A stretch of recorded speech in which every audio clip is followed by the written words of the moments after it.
Yang dibikin ceilingnya tinggi banget 5 meter, bahkan sampai dibuatin satu ruangan di atas nih, di lantai mezaninnya. Makanya dia bisa bikin di sini ada tangganya untuk akses ke mezaninnya. Gila, ini keren banget sih.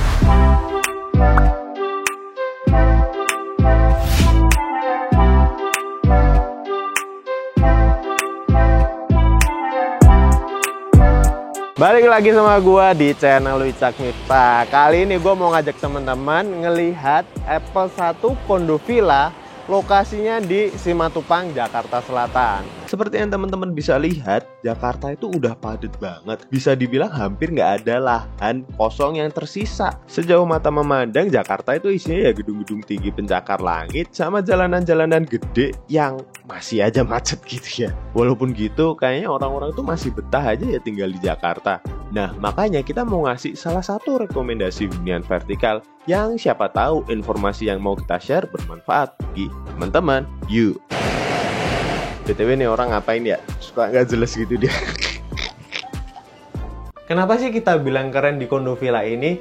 Karena di sini tuh bener-bener mengoptimalkan semua ruangan, diefisiensikan banget. Luas unitnya ini tuh cuma 5,3, panjangnya ke belakang 5,3 meter, dan kesininya lebarnya 2,7 meter. Memang desainnya itu dibikin compact banget. Saatnya kita mulai membahas masing-masing per segmen ya. Kita bahas dulu untuk area dapurnya di sini. Sebelum gua lupa, gua juga mau nyebutin nih, di sini dia pakai smart door lock. Pastinya lebih secure dong. Di sini dia juga kasih lubang buat ngintip siapa yang ada di luar. Jadi kalau ada tamu, kita bisa tahu tanpa harus buka pintu. Ya nggak sih? Terus nih, di sini area dapurnya. Panjangnya mungkin kira-kira dari sini sampai batas lemarinya dapur itu kurang lebih 2 meteran. Dengan area segini dia bisa ngebikin dapur yang compact banget nih. Ya ada sink, terus kemudian ada kompor. Saran gua kalau emang teman-teman ada yang tertarik beli di sini, mungkin ini bisa dibikin lebih ringkas nih. Misal pakai kompor yang satu tungku doang. Jadi kita punya area buat nyiapin makanannya tuh lebih luas gitu loh. Ini tuh dia pakai HPL motif marmer. Bedanya dia tuh kalau HPL gini permukaannya tuh nggak bisa yang seenak gitu loh. Terus kalau kita getok gini kayak agak kopong gitu ya, itu tuh HPL. Nah kalau marmer bedanya ketika kita ketok gini tuh padet gitu ya. Marmer kan batu-batuan alam ya. Tapi walaupun kita pakai HPL marmer gini, kesan mewahnya masih tetap dapet. Walaupun ketika kita pegang kerasa itu beda. Dengan adanya lemari di kitchen set ini, di atas dan di bawah, ini menurut gue penting banget. Apalagi lahan kita terbatas. Kita itu bisa naruh alat-alat makan, alat-alat masak dengan rapi di dalam lemari-lemari ini. Jadi nggak berantakan di luaran gitu loh. Terus, di sini ada rak piringnya. Bisa sih, bisa diterapkan rak piring ditaruh ya di dalam kitchen set kayak gini, tapi dengan syarat piringnya sih harus benar-benar kering. Karena kalau piringnya masih lembab, nanti lama-kelamaan ini kitchen set di sininya bisa lapuk dan malah jadi jelek gitu loh.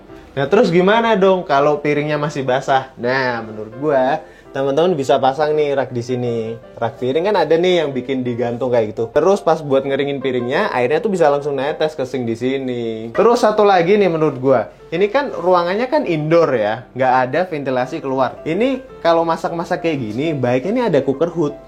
Cooker hood itu kan bisa memfilter aroma-aromanya, jadi nggak mulek di dalam area sini gitu loh. Dapur nggak lengkap dong kalau nggak ada kulkasnya nih. Dia taruh di sini kulkas pas sebelah persis. Terus di sini dia juga nyiapin nih colokan buat kulkasnya ini. Nah, kalau mau pasang kulkas 2 pintu yang lebih tinggi kayak gitu, ini menurut gue bisa digeser lagi ke atas sini gitu loh. Jadi nggak mepet banget sama kulkasnya. Ya udah yuk, area dapur beres, kita geser ke, jangan ke living room dulu, kita ke kamar mandinya dulu. Oke, yang ada di situ. Nah, kita udah ada di kamar mandinya.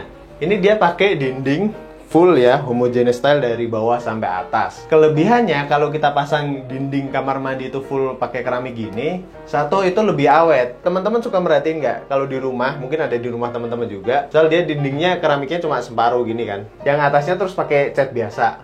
Pasti lama-kelamaan catnya lebih mudah terkelupas deh. Coba pastiin lagi, cek ya di rumah teman-teman. Selain itu juga kalau full keramik kayak gini kan lebih enak dipandang ya kan. Terus teman-teman kalau kita lihat area bawahnya, dia dibikin agak turun gini, jadi kan airnya nggak lari kemana-mana. Terus juga dia keramiknya pakai yang keramik kasar. sehingga kita nggak mudah kepleset di dalam kamar mandi. Nah, di sini kan nggak ada jendela nih, nggak memungkinkan lah untuk dipasang jendela di sini. Biar udara di kamar mandi ini bisa keluar dan nggak lembab, dia pakein exhaust fan kayak gini. Dia ada colokan buat naruh water heaternya, dia udah siapin juga nih, ada pipanya di sini, pipa buat airnya, dan bawahnya sini ada kloset. Terus di sininya juga tuh kelihatan mas kameramen tuh. Ada wastafelnya, desainnya pun dibikin serapih mungkin. Ini kan ada tembok kayak gini. Nah dia ngebikinnya pun juga hampir sama, hampir segaris dengan temboknya. Jadi lebih terkesan rapi. Terus di sini ada gelas senyum Pepsodent dong. Tuh senyum Pepsodent. Keluar dari area kamar mandi. Ini kamar mandinya ada pada depan langsung sama dapurnya. Terus kita mundur, masuk nih kan. Di sini ada area living room sama ada area study room. Kalau teman-teman perhatiin, ceilingnya yang di sini tuh nggak begitu tinggi ya. Nah, dia berbeda sama area sini nih.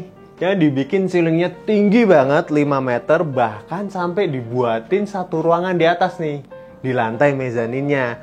Makanya dia bisa bikin di sini ada tangganya untuk akses ke mezaninnya. Gila, ini keren banget sih. Terus di sebelahnya di sini ada balkon. Cuma karena unit ini kan di lantai 1. Kalau lantai 1 ya nggak kelihatan pemandangan kota Jakarta. Tapi kalau di lantai-lantai atas pasti bakalan cakep deh pemandangannya di balkon. Terus di sini dia pakein juga untuk area dining roomnya.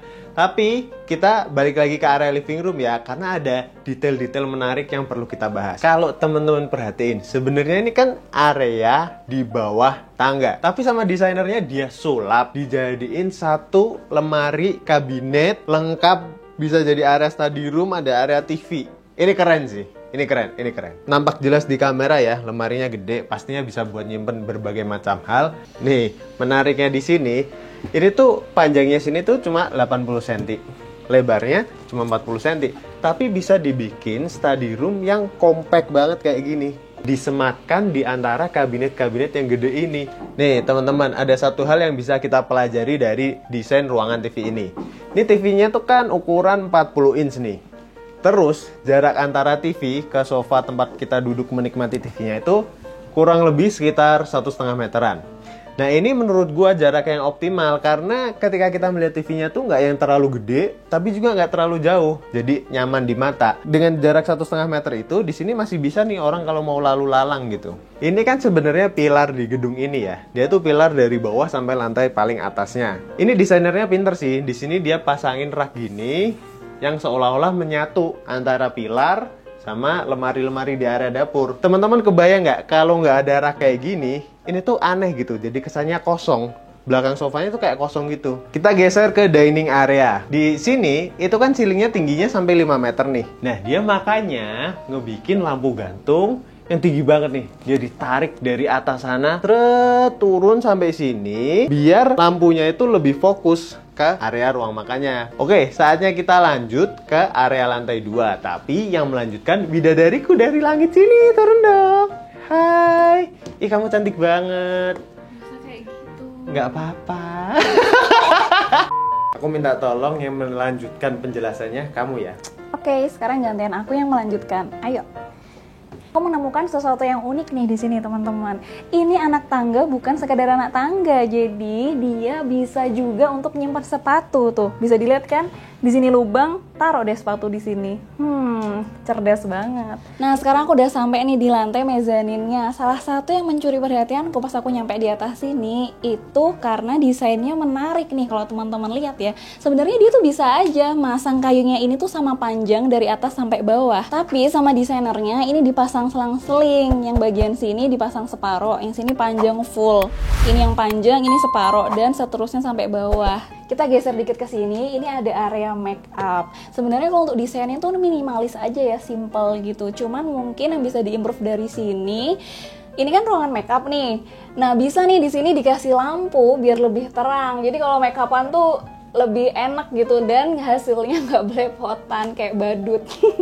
Lantai mezanin di kondo villa ini difungsikan sebagai kamar tidur, karena kalau teman-teman lihat kan tadi di bawah itu udah padat banget. Jadi kamar tidur ini ditaruh di lantai mezanin, pilihan yang tepat banget. Kalau yang di bawah itu buat beraktivitas, di atas untuk istirahat. Ukuran kamar ini cukup luas teman-teman, ukurannya 3,3 kali 2,7 meter. Jadi tempat tidur yang ditaruh, yang dipasang nih juga bisa yang ukurannya gede. Ini bisa sih muat buat 2 orang, jadi cocok banget buat pasangan-pasangan muda yang baru menikah. Selanjutnya untuk di bagian belakang kasur ini kan dipasang cermin gede banget nih teman-teman. Ini sebenarnya ada plus dan minusnya. Untuk plusnya bener sih, ini untuk menambah kesan luas pada ruangan ini. Untuk minusnya mungkin pemanfaatannya bisa diganti dengan pemasangan lemari di bagian atas untuk menyimpan barang-barang. Karena seperti yang kita lihat di sini tuh lemari pakaiannya tuh kecil ya teman-teman. Ini hanya muat untuk sedikit baju aja. Oke, selesai udah kita nge-review setiap ruangan di unit ini. Habis ini kita bakal lihat nih contohnya gimana sih kalau 2 unit kayak gini dijadiin satu.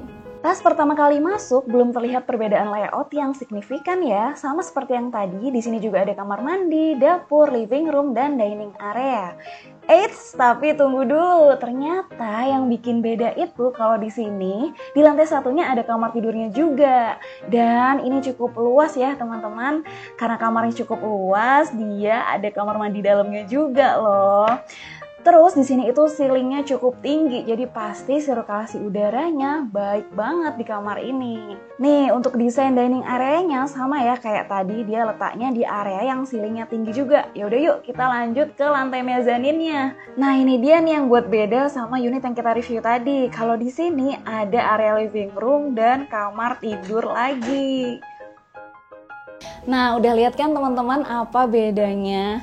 Terus aku juga mau ngasih tahu nih, kalau teman-teman beli unit di Apple 1 Kondo Villa ini bakal bonus istri juga, tapi bukan istri beneran ya. Istri yang dimaksud itu I-nya internet, S-nya smart door lock, T-nya TV, R-nya refrigerator atau kulkas, dan I-nya yang terakhir itu isi semi furnished. Gimana, menarik banget kan? Dengan harga 900 jutaan teman-teman udah dapat semuanya itu.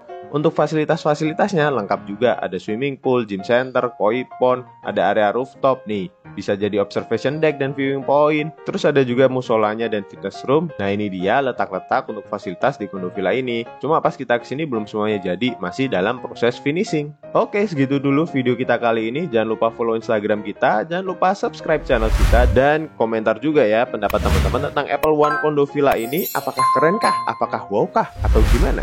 Oke, sampai jumpa lagi di vlog selanjutnya.